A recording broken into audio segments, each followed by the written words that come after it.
Welcome to Macro Finance News. I'm Nguyên. For the headline, today we talk about agency problems. Before discussing more detail with our guests, I will give you some information about the topic.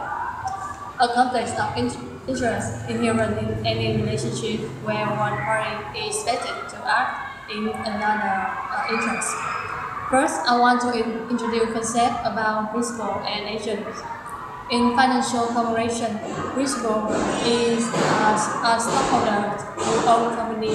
They will hire someone to perform their duty, present their interests, like managers or CEO. We call them agents.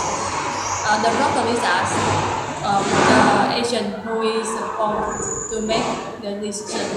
That would be better. The principal is naturally motivated by self-interest. And the agent or best interest may differ from the principal's best interest. The agency problem is also known as the principal agent problem. Now, our reporter will show you more and to get the clearer information. I will give you an easy example about how management and stockholder interest differs. Suppose you hire someone to sell your car and agrees to pay that person a flat fee when he or she sells the car.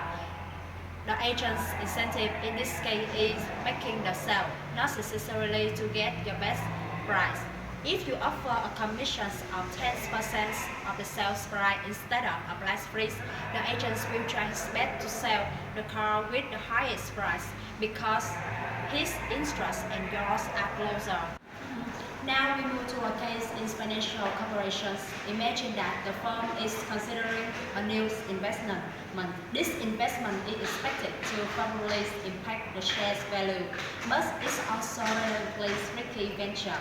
The owner of the firm will wish to take the investment because the stock values will rise, but management may not because there is a possibility that things will turn out badly and management job will be lost. Now sitting with Ms. Phạm Nhân, Manager Consultant of ABC Stock Company. So, Ms. Ái Nhân, would you show me why the agents can get away with not acting in the best interest of principal? A first possible explanation is that the cost to principal of removing or punishing the agents is very too high relative to the benefits. For example, the politician may get away with corruption during his term in the office because in some environment it may be too costly for dispersed voters to undertake action to remove the politician from office. A second, more widely applicable explanation is the presence of information asymmetries. Information asymmetries arise when one party, the agent, being more better informed than the other, the principal. Information asymmetries make it difficult or even impossible to the principal to know whether the agent acts in their best interest, especially if crucial variables such as the agent efforts or competence are unobservable. For example, if a company reporting earning features, then it may be difficult for the stakeholder to judge whether managers are blind in corruption or laziness, or whether the poor result are due to actual factor beyond manager control, like economic recession or backlog. Back to our studio, please welcome Mr. Totan of Triple T Company and Ms. Tran from Direct Company. Okay, Mr. Tan, could you tell us about the disadvantage of agency problem? Thank you for your question. Because of core problems such as conflicts of interest between shareholders and management, agency cost is made. This is a type of internal cost that arises from or must be paid to an agent acting on behalf of the principal. More generally, The term agency cost refers to the cost of the conflict of interest between stockholders and management. These costs can be indirect or direct. Indirect costs. Look back the case that Mrs. V just mentioned before. Indirect cost is the loss of opportunity, or we can say that it's an opportunity cost. Direct cost. Direct agency's costs come into two forms. One, the cost incurred if the agents use the company's resources for its own benefits, salaries, bonus. Two, the cost of techniques that principals use to prevent the agent from prioritizing his interests over the shareholders. Paying outside auditors to accept the accuracy of financial statement information could be one example. Thank you, Mr. Tan, very much. Now we move to Ms. Jane.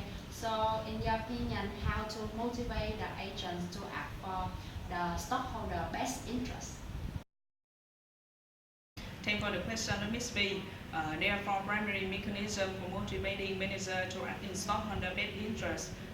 There are managerial compensation, the direct intervention by stockholder, the gratifying and aggressive takeover. First, I talk about the managerial compensation. Managerial compensation should be constructed not only to retain competent manager but to align manager interests with those stockholder as much as possible. This is typically done with an annual salary plus performance bonus and company share. Company share are typically distributed to manager either as performance share, where manager will receive a certain number share based on the company performance. Secondly, executive stock option will allow the manager to purchase share at a future date and price.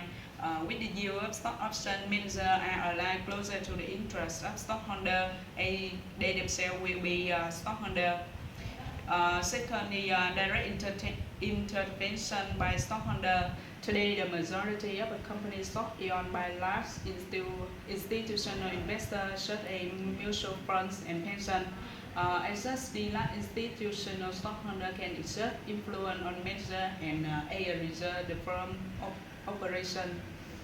The third, breadth of flying. If stockholders are unhappy with current management, they can encourage the existing board of directors to change the existing management, or stockholder may elect a new board of directors that will accomplish the task. Finally, is the breadth of takeover.